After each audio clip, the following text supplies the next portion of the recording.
A Democrat, Marjorie. No, I'm not a Democrat. You want to know something? I'll say this.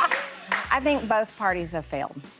Congresswoman Marjorie Taylor Greene stunned the women of The View during an interview in which the firebrand Republican broke repeatedly with President Trump and charmed the hosts by showing off her softer side. Here are the top 3 most stunning moments from her appearance.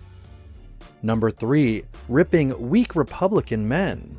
But when I talk about weak Republican men, I'm pretty much talking oftentimes about the leadership in the House and the Senate, and they're not getting our agenda done. And I've got so many bills. I have a bill you guys in New York would love.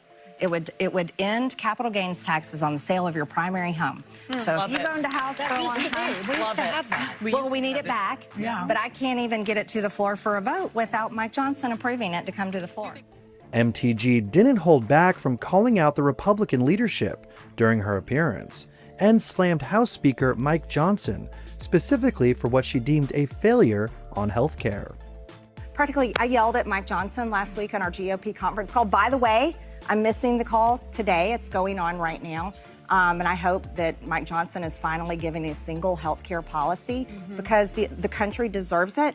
So far right, she's actually left? The Georgia rep left Sunny Hostin so shocked by her declarations that the host questioned whether she was in fact actually a Republican. I've got to tell you, I'm sitting here just stumped. Because you are a very different person than I thought you were. I feel like I'm sitting next to a completely different Marjorie Taylor Greene. Why the change? Why the evolution? Well, Sunny, It's like you've gone so right, it's like you're on the left now. And finally, a smiling MTG called on the hosts and women across America to put aside their differences for a common cause. I believe that people with powerful voices like myself and like you, and especially women to women, we need to pave a new path. This country, our beautiful country, our red, white, and blue flag is just being ripped to shreds, and I think it takes women of maturity to sew it back together. And I think that happens through free speech. During the appearance, the politician also called for the release of files from the investigation of pedophile Jeffrey Epstein, a priority of congressional Democrats opposed by Trump, who has called interest in the case a witch hunt.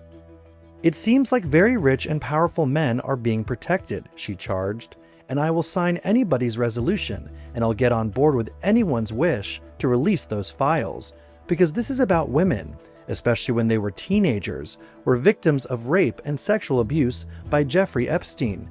And according to the victims, there's a list of men that they haven't released yet. Greene also drew a line between her own views and President Trump's stalwart support of Israel and his ongoing military campaign to bomb alleged drug smuggling boats off the coast of South America, though she praised his actions to halt the US-Mexico migrant crisis. I don't believe in regime change. I don't believe that we should be engaging in war, period. I'm totally against